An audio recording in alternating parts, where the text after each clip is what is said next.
Good morning everyone. We already studied about installment buying on yesterday's classes. So today's class same problem on installment buying. This is asked in 2016 in your annual examination for 5 marks question. It is also one of the important question we already studied. So now we are going to solve this problem. A washing machine costing 13,200 rupees. A washing machine costing 13,200 rupees was sold on installment basis. ಒಂದು washing machine ಏನೈತ್ರಿ so ಮಾರಕತ್ತರ ಎಷ್ಟು ರೂಪಾಯಿಕ 13,200 ರೂಪಾಯಿಕ ಅಂದ್ sold ಎದ್ರೊಳಗೆ ಮಾರತ್ತಾರಪ್ಪ ಅಂದ್ರೆ instalment base ಒಳಗೆ ಮಾಡತ್ತಾರ. Be paid in 9 months. So 9 ತಿಂಗಳು ಏನು ಮಾಡ್ತಾರೆ ಇನ್ಸ್ಟಾಲ್ಮೆಂಟನ್ನು ತೊಗೊಳಕತ್ತಾರ of 1,500 rupees. ಅಂದ್ರೆ ಒಂದು ಇನ್ಸ್ಟಾಲ್ಮೆಂಟ್ ಎಷ್ಟಾಗತ್ತಪ್ಪ ಅಂದ್ರೆ 1,500 ರೂಪಾಯಿ ಆಗುತ್ತೆ. So find the rate of interest charge. ಏನು ಕೇಳ್ಯಾರಪ್ಪ ಅಂದ್ರೆ simple interest charge rate of interest ಕೇಳ್ಯಾರ. ಸೊ ಆಲ್ರೆಡಿ ನಾವು ಸ್ಟಡಿ ಮಾಡಿ ನಿನ್ನೆ ಬರ್ಕೊಂತ ಹೋಗ್ರಿ. ಏನು ಕೊಟ್ಟರು ಅಷ್ಟು given what the given principal amount are the cost of washing machine.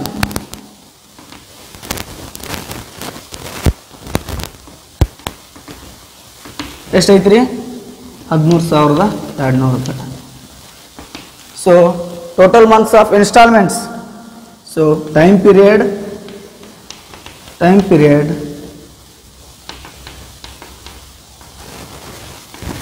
9 months. So ಒಂದು ಇನ್ಸ್ಟಾಲ್ಮೆಂಟ್ ಎಷ್ಟು ರೀ? Instalment amount is 1,500 rupees. So ನಮಗೇನು ಬೇಕು? ರೇಟ್ ಆಫ್ ಇಂಟ್ರೆಸ್ಟ್ ಚಾರ್ಜ್ ಬೇಕು. ಸೊ ನಾವೇನು ಮಾಡ್ಕೊಂಡಪ್ಪ ಅಂದ್ರೆ ಈಗ ಟೈಮ್ ಪೀರಿಯಡ್ ಕೊಟ್ಟೋಣ, ಇಲ್ಲಿ ಇಕ್ವೇಟೆಡ್ ಪೀರಿಯಡ್ ಕಂಡು ಹಿಡ್ತೀವಿ. ಇದನ್ನೇನು ತೊಗೊತೀವಪ್ಪ ಅಂದ್ರೆ ಪ್ರಿನ್ಸಿಪಲ್ ಅಮೌಂಟ್ ಅಂತ ತೊಗೊತೀವಿ. ಇಲ್ಲೇನು ಕೊಟ್ಟೋಣ ರೇಟ್ ಕಂಡು ಹಿಡಬೇಕು. ಟೈಮ್ ಕೊಟ್ಟೋಣ SI ಒಂದು ಕಂಡು ಹಿಡಿದ್ರೆ ನಮ್ಗೆ ಏನಾಗುತ್ತಾ ಇಲ್ಲಿ ರೇಟ್ ಆಫ್ ಇಂಟ್ರೆಸ್ಟ್ ಸಿಗುತ್ತಾ. Because SI formula R rate formula is equal to simple interest into 100 divided by P into time P into T. ನೋಡ್ರಿ ರೇಟ್ ಬೇಕು ನಮ್ಗೆ, ಕ್ವಶನ್ ಮಾರ್ಕ್ ಐತಿ. SI ಕಂಡುಹಿಡ್ಕೋಬೇಕು. P already given. The cost of machine is it is taken as a principal amount. Then time period is 9 months. ಇದನ್ನ equated period ಮಾಡ್ಕೊಂಡು ಏನು ಮಾಡ್ಕೋಪ್ಪ ಅಂದ್ರೆ ನಾವಿಲ್ಲಿ ಫಿಲ್ಅಪ್ ಮಾಡಬೇಕು. ಸೊ ಫಸ್ಟಿಗೆ ಏನು ಮಾಡ್ಕೊಳ್ಳೋಣ? ಪ್ರಿನ್ಸಿಪಲ್ ಅಮೌಂಟ್ ಈಸ್ ಎಷ್ಟಾಗತ್ತೆ ರೀ? 13,200 ರೂಪಾಯಿ principal amount. Then equated period equated period is equal to n plus 1 by 2, that implies 9 plus 1 by 2 is equal to 10 by 2 is equal to 5 months. ನಮ್ಗೆ ಏನು ಬೇಕು? ನೆಕ್ಸ್ಟು ಸಿಂಪಲ್ ಇಂಟ್ರೆಸ್ಟ್ ಬೇಕು. ಅದಕ್ಕೋಸ್ಕರ ಏನು ಮಾಡ್ಕೋರಿ? 9 monthly installments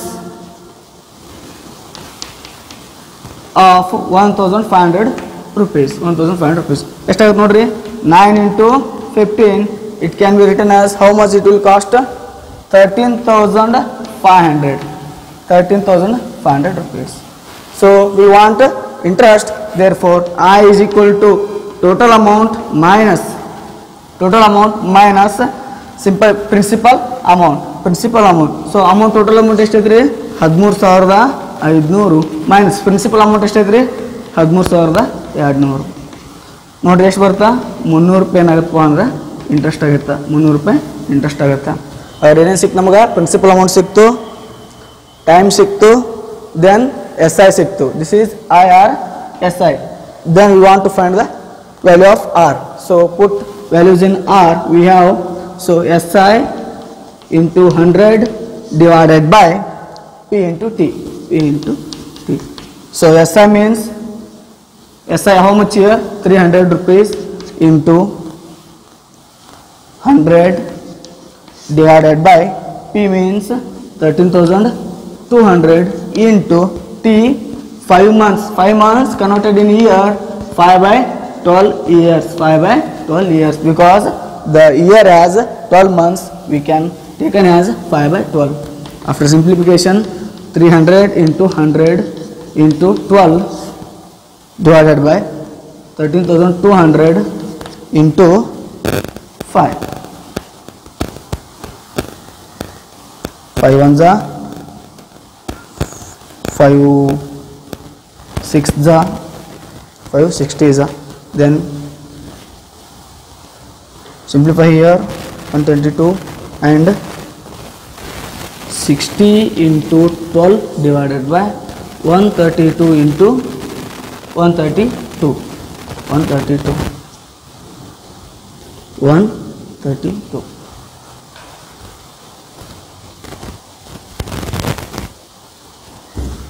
After simplification, we get 5.45 percentage.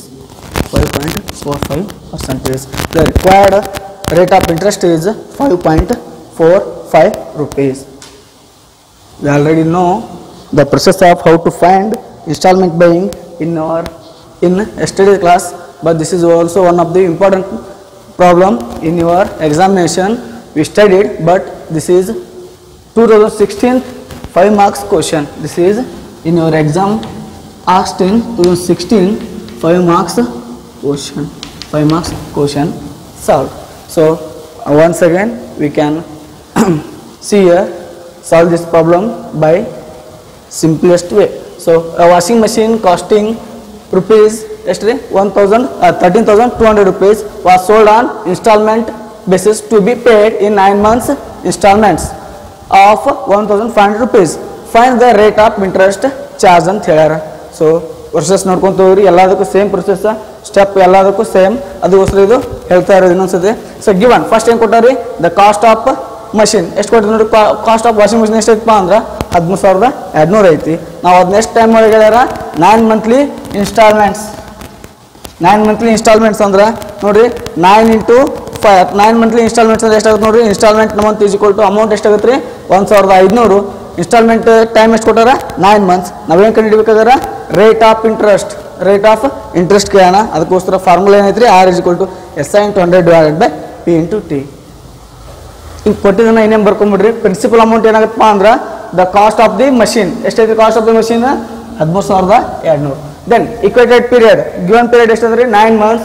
V know the formula equated period ಕಂಡು ಹಿಡಿಯೋದಪ್ಪ ಅಂದ್ರೆ n+1 divided by 2.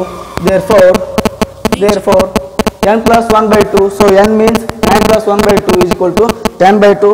Then we have 10 by 2 means 5. It is in 5 months. We want in year 5 by 12. 5 by 12 years. 5 by 12 years. We got already principal amount and time period.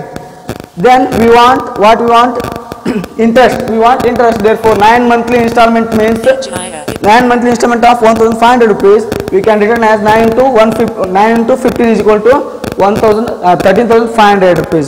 Total 13,500 rupees. So SI is equal to total amount minus P, total amount minus principal amount. Then for total amount how much here? 13,500 rupees minus principal amount 13,200 rupees. So ನಮಗೆ ಎಷ್ಟು ಸಿಗುತ್ತಪ್ಪ ಅಂದ್ರೆ ಇಲ್ಲಿ 300 ರೂಪಾಯಿ ಏನಾಗುತ್ತೆ extra ಸಿಗುತ್ತೆ. ಇದನ್ನೇನಂತ ಮಾಡ್ತೀವಿ ನಾವಿಲ್ಲಿ interest ಅಂತ ತೊಗೊತೀವಿ, SI ಅಂತ ತೊಗೊತೀವಿ, ಸಿಂಪಲ್ ಇಂಟ್ರೆಸ್ಟ್ ಅಂತ ತೊಗೊತೀವಿ. Then R is equal to SI into 100 divided by P into T.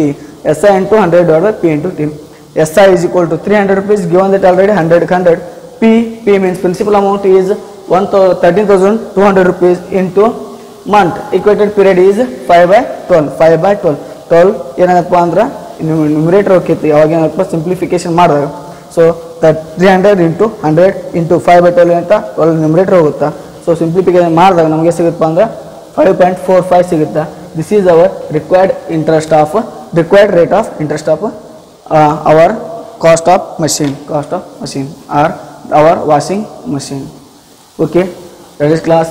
This much is okay. Then tomorrow we have to study, or we have to find the here we studied rate of interest, and tomorrow class we want to study, or we have to study the equate monthly installment payment. So thank you.